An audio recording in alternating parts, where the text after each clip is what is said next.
वाटिका की ओर चल पड़े।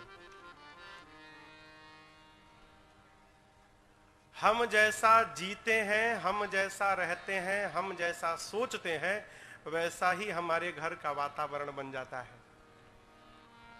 पहले दिन की कथा में आपसे निवेदन किया था, जनक जी के जीवन का प्रभाव उनके पूरे राज्य में दिखाई पड़ता है और उनका ही भजन का प्रताप है कि पूरा नर नारी सुभग सुचि संता। जनक जी की योग वाटिका का दर्शन करिए। बाबा कहते हैं इस बाग में लागे बिटप, बिटप कहे तो वृक्ष, कैसे मनोहर, एक नहीं नाना प्रकार के इतने दिव्य वृक्ष लगे हैं जनक जी के बाग में कि जिनको देखने के बाद मन का हरण हो जाए। और एक नहीं बरन बरन नाना प्रकार के वृक्ष हैं, लताएं पुष्पित हैं। देवराज इंद्र जब देवलोक से इस बाग को देखते हैं तो निज संपत्ति सुररूख लजाए। देवराज इंद्र अपने बाग को देखकर लज्जित हो जाते हैं, हमारे बाग में भी इतने दिव्य वृक्ष नहीं जो जनक जी के बाग में है। ऐसा क्या खास है? प्रत्येक झाड़ पर, पौधों पर, वृक्षों पर नव पल्लव नव फल सुमन सुहाए। नए पत्ते हैं, नए फल हैं, नए पुष्प हैं, एक भी पत्ते सूखे नहीं हैं। ऐसा लगता है मानो सर्वकाल बसंत ऋतु का ही यहां आगमन बना रहता है। 5 पक्षी आज इस बाग में उपस्थित हैं। चातक, कोयल, तोता, चकोर और मोर। संत कहते हैं ये पांचों 5 प्रकार के भक्त हैं जो जानते हैं इस बाग में आज प्रथम बार प्रभु और मैया का मिलन होने वाला है। इस मिलन का दर्शन करने के लिए भक्त ही पक्षियों के रूप में आकर प्रतीक्षा करने लगे। अब इसमें भी देखिए 4 तो बतिया रहे हैं, चातक, कोकिल, कीर, चकोरा, ये चारों। कूजत बिहग, कूजत माने बात करना। ये चारों कौन है? तो 4 प्रकार के भगत हैं। आर्त, अर्थार्थी, जिज्ञासु और ज्ञानी। आर्त माने जो दुख होने के बाद भगत बना, अर्थार्थी जो धन के लिए भगत बना, जिज्ञासु जो जानना चाहता इसलिए भगत बना, जो ज्ञानी ज्ञान में अवस्थित हो गया इसलिए भगत है। ये 4 चातक, कोकिल, कीर, चकोर बन के आए, खूब बतिया रहे हैं। लेकिन 5वां जो भगत है, प्रेमी भगत है, प्रेमी के पास बोलने के लिए शक्ति नहीं होती। जो वास्तव में प्रेम करेगा ना वो कभी बोलेगा नहीं, और जो प्रेम नहीं करता है वो कहे बिना मानता भी नहीं। आप नहीं जानते हम आपको कितना प्रेम करते हैं। सावधान, जो बोल रहा है इसका अर्थ वो करता नहीं है। क्यों? करने वाले को बोलने की फुर्सत नहीं। प्रेम करने वाला बताता नहीं है। वो धरती पर कोई भी माँ अपने बच्चे से नहीं कहती कि बेटा तू नहीं जानता मैं तुझे कितना प्रेम करती हूं। और सत्य मानिएगा, धरती पर मां से अधिक प्रेम करने वाला दूसरा कोई है भी नहीं, कोई नहीं है। जो सबसे अधिक प्रेम करती है वो कभी नहीं बताती कि मैं तुमको बहुत प्रेम करती हूं। प्रेमी बोल नहीं पाता है। वो 4 भगत तो बतिया रहे हैं, पक्षी बन के आए हैं। 5वां भक्त मोर है, प्रेमी भक्त, वो बोल नहीं पा रहा है। तो वो क्या कर रहा है? नटत कल मोरा, वो नाच रहा है, आनंद में है। बाग के मध्य में दिव्य सरोवर है। सरोवर के सोपान मणियों से सजाए हुए हैं। सरोवर के निकट ही भवानी मैया का मंदिर है। प्रभु गए, मालियों से प्रभु ने अनुमति प्राप्त की। चहु दिसी चितई पूछ मालीगण। क्या पूछे? आप कहें तो हम अपने गुरु जी के पूजनार्थ पुष्प दल लेकर जाएं यहां से। मालियों से अनुमति प्राप्त हुई और उसके बाद प्रभु लेने लगे। यहां एक संत का भाव स्मरण रखिएगा, आप लेंगे कब, जब देने वाला कोई होगा। झाड़ पर से पुष्प ले रहे हो तो उसको लेना नहीं कहेंगे, उसको उतारना कहेंगे। हमने पुष्प उतार लिया, यहां रखा हुआ है, यदि इसको लिए तो इसे लेना नहीं, ये उठाना हुआ। यहां कहते हैं लगे लेन दन, भगवान ले रहे हैं। इसका अर्थ भगवान को कोई दे रहा है तब भगवान ले रहे हैं। क्यों? जब तक कोई देने वाला नहीं होगा तब तक कोई ले नहीं सकता। तो यहां भगवान को पुष्प कौन देने लगा? एक संत कह रहे थे कि भगवान का जनकपुर से एक संबंध है। क्या? कौन सा संबंध? ससुरारी का। जनकपुरवासी भगवान के साले हैं, है ना। धरती मैया से जानकी जी का जन्म भया है। ये सारे पौधे वृक्ष भी कहां से निकले हैं? धरती मैया से ही। तो उस नाते राम जी के भाई, जानकी जी के भाई हो गए ना। धरती से निकले हैं तो जानकी जी के भाई हो गए। जानकी मैया के भाई हो गए तो राम जी के क्या हो गए? कहिए, साले हो गए। अब कौन साला चाहेगा कि हमारे रहते जीजा को काम करना पड़े? कोई चाहेगा क्या? राम जी दोना लेके घूमने लगे हो और जितने वृक्ष पौधे थे सब झुक झुक के भगवान के दोने में पुष्प भरने लगे। यही भगवान ले रहे हैं और उन वृक्ष भगवान को पुष्प दे रहे हैं। यही बाबा ने कह दिया, लगे भगवान घूम घूम कर पुष्प लेने लगे। इसी बीच पार्वती मैया की पूजा करने के लिए मेरी किशोरी मैया अपनी 8 सखियों के साथ आ गईं। कथा में प्रथम बार मेरी मैया का प्रवेश हो रहा है। अस्तु एक बार भाव और श्रद्धा के साथ दोबारा न कहना पड़े, मिथिलापुर तक पहुंच जावे। बोलिए किशोरी मैया की जय। मैया सखियों को लेकर आई, सरोवर में स्नान किया और उसके बाद पहुंच गई पार्वती जी के मंदिर में। जाकर मैया पूजा करके मांगने लगी। क्या? कैसे करती हैं? पूजा कीन्ह अधिक अनुरागा, और पूजा करके माने निज अनुरूप सुभग बर मांगा।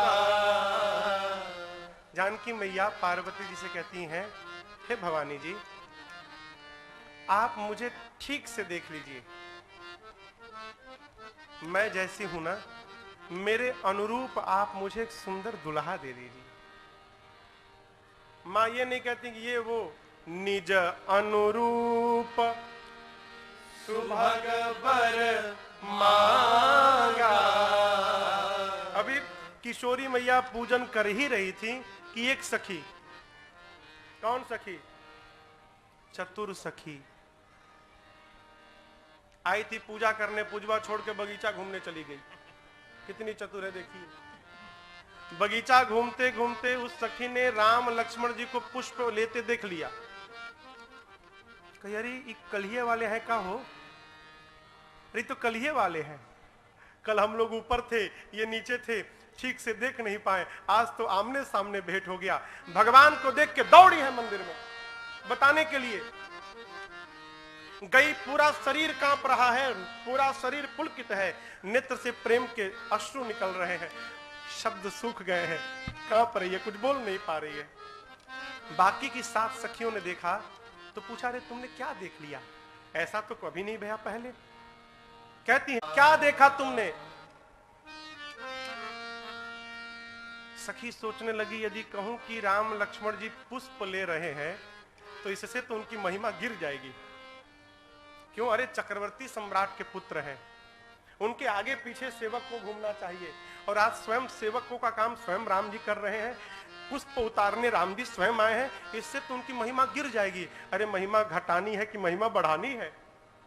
असली बात तो बताना ही नहीं है, क्या कर रहे हैं, झूठ बोल दो।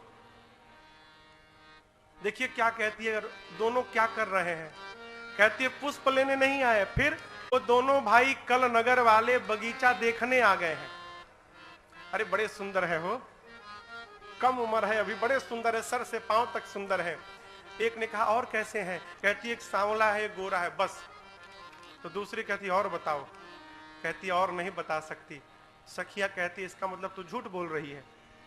क्यों? जितना तू कह रही उतना तो हमको भी पता है, एक सांवले गोरे हैं, बहुत कम उम्र है, बड़े सुंदर है, तू देखी होती तो अवश्य बताती कैसे हैं। वो सखी कहती अरे पगली कैसे बताऊं, जिन आंखों ने देखा है उसके पास जिह्वा नहीं कि वो बोल सके, और जो जिह्वा बोल सकती है उसके पास नेत्र नहीं कि वो देखे हो। देखा है आंखों ने, बताना है जिह्वा को, देखे कोई और अब बतावे कोई और, तो ऐसा होगा क्या? मैं तो केवल एक बात कहती हूं।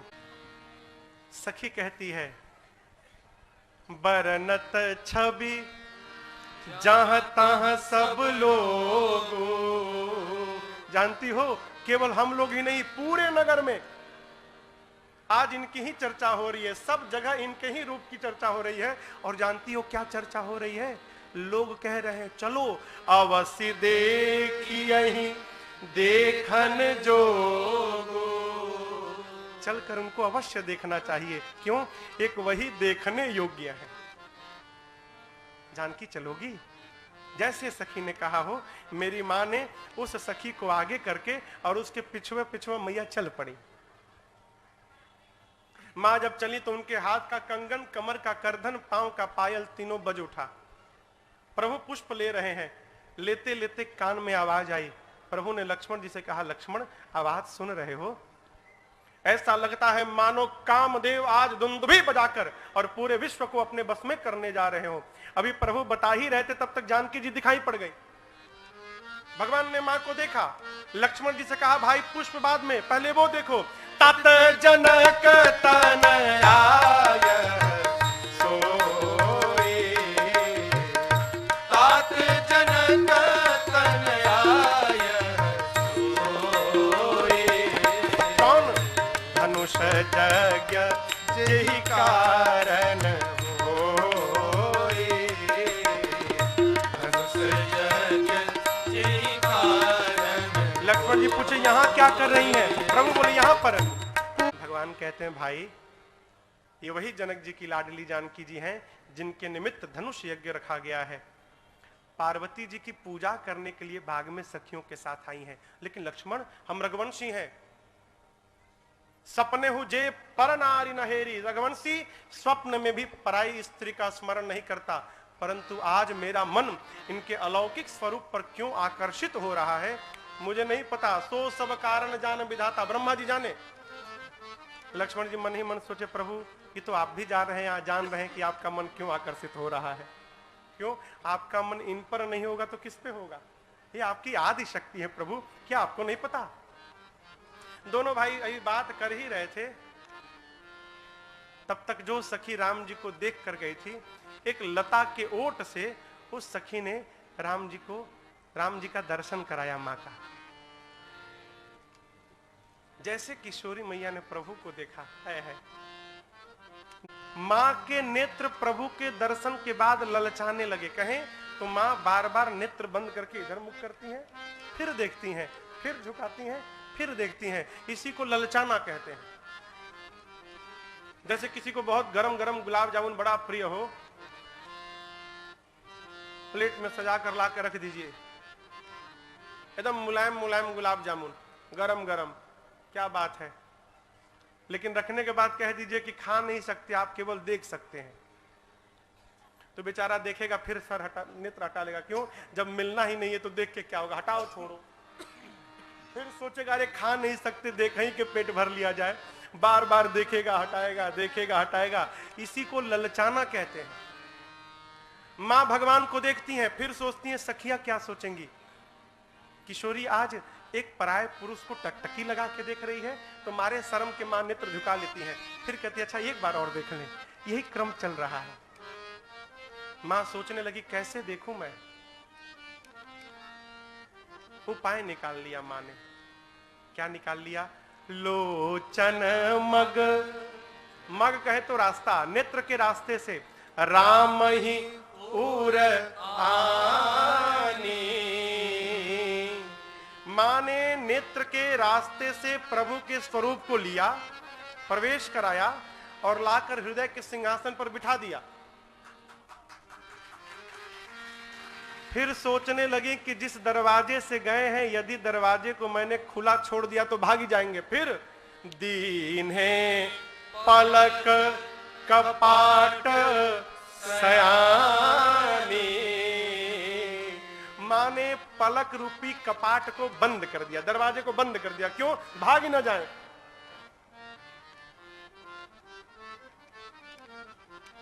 मां ने हृदय में बिठाया तो नेत्र झगड़ने लगे, दोनों नेत्र और हृदय।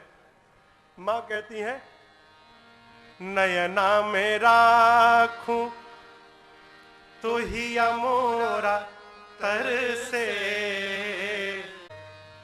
मां ने प्रभु को हृदय में पधरा कर नेत्र बंद करके मां लगे निहारने। अब किसकी चिंता हो? यही भगवान के दर्शन करने की विधि है। मंदिर जाइए ना, श्री विग्रह दिखाई पड़े तो खड़े होकर भगवान को इतना निहार लीजिए कि मंदिर वाले भगवान मंदिर से निकल के आंखियों में छप जाएं। और फिर आप जब घर पहुंच के और आंख बंद करें तो मंदिर वाले भगवान घर जाने के बाद भी दिखाई पड़ रहे हैं, तो समझिएगा आपका दर्शन आज का सफल हो गया, पूरा हो गया काम।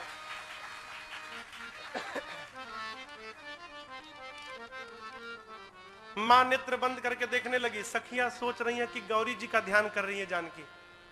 एक सखी कहती है, अरे जानकी, गौरी जी का ध्यान बाद में करना, राम जी अभी आए हैं, दोबारा थोड़ी मिलेंगे, जी भर के क्यों नहीं देख लेती हो?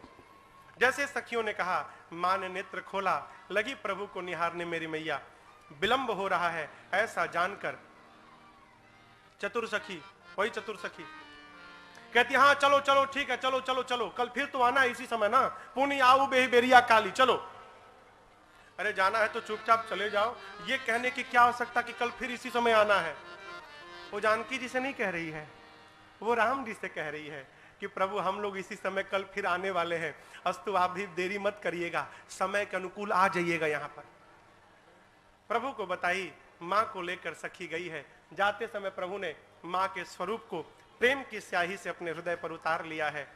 जानकी मैया घर नहीं गई, कहां गई? मंदिर गई। क्यों? उस स्तुति बाकी रह गई थी वो। और या ये कहें कि अभी अभी पूजा में मां ने वर मांगा, सामने दर्शन हो गया, अब जो दर्शन हो गया उसी का पक्का कराने मैया फिर पहुंच गई मंदिर में। और जाते जाते शुरू हो गई, मां हे गिरिराज पुत्री आपकी जय हो, हे शिव जी की प्रिया आपकी जय हो, हे गणपति और कार्तिकेय जी की अंबा आपकी जय हो। मां आपका न आदि है, न मध्य है, न अंत है, आपके अमित प्रभाव को तो वेद भी नहीं जान पाए। मां आप ही समस्त कुछ प्रदान करने वाली हैं। पातिव्रत धर्म में निपुण स्त्रियों में आपकी गणना प्रथम है। आपकी महिमा को हजारों सरस्वती और शेष भी नहीं कह सकते। मां आपकी सेवा से जीव को चारों पुरुषार्थ प्राप्त होते हैं। आप सब कुछ देने वाली हैं। मां आप सबके हृदय में रहती हैं, अस्तु आप जानती हैं किसके मन में क्या चल रहा है। मैं आपसे कहूंगी नहीं, आप जानती हैं, जो जानती हैं उसको पूरा करिए।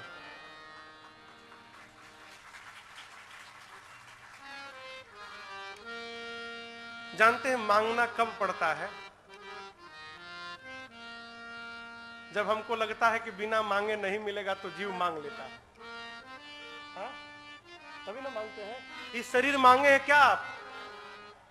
मांगे हैं तो जो शरीर दे दिया वो शरीर की चिंता नहीं करेगा।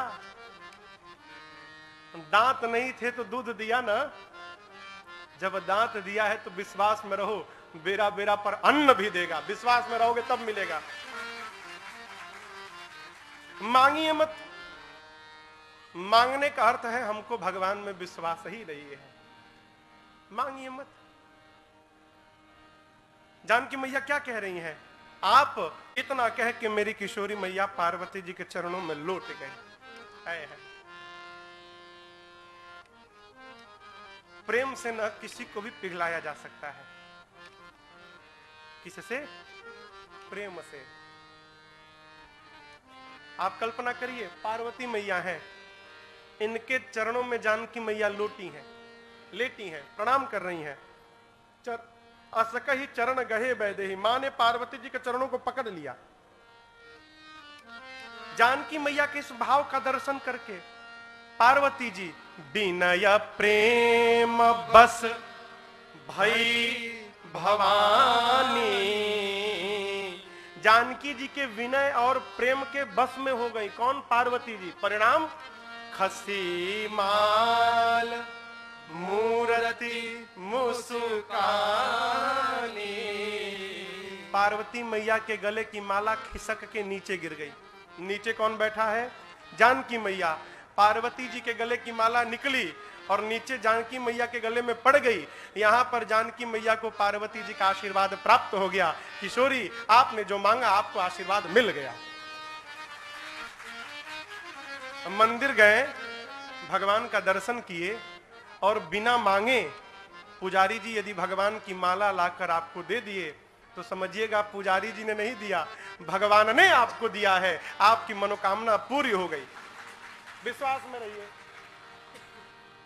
माला खिसक गई हो, मूर्ति मुस्कुरा उठी और पार्वती जी बोल पड़ी, सुनु सिय सत्य आशीष हमारी, क्या पूजी ही मन कामना तुम्हारी।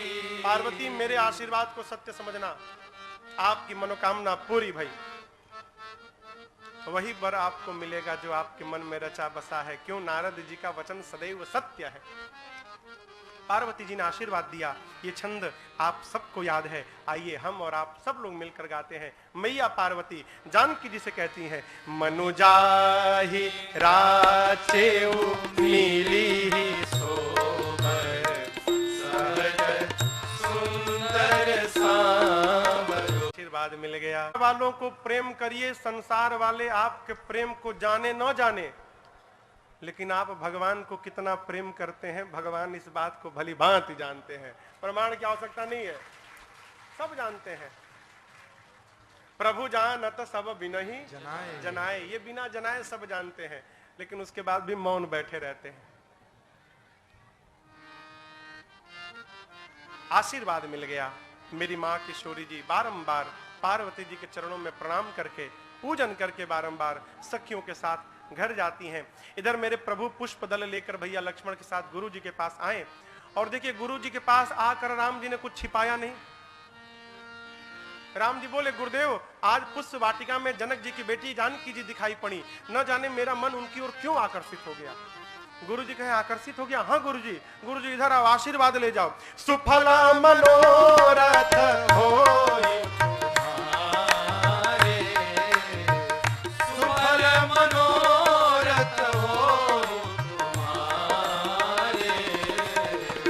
राम लखन सुनि भये तुम्हारे।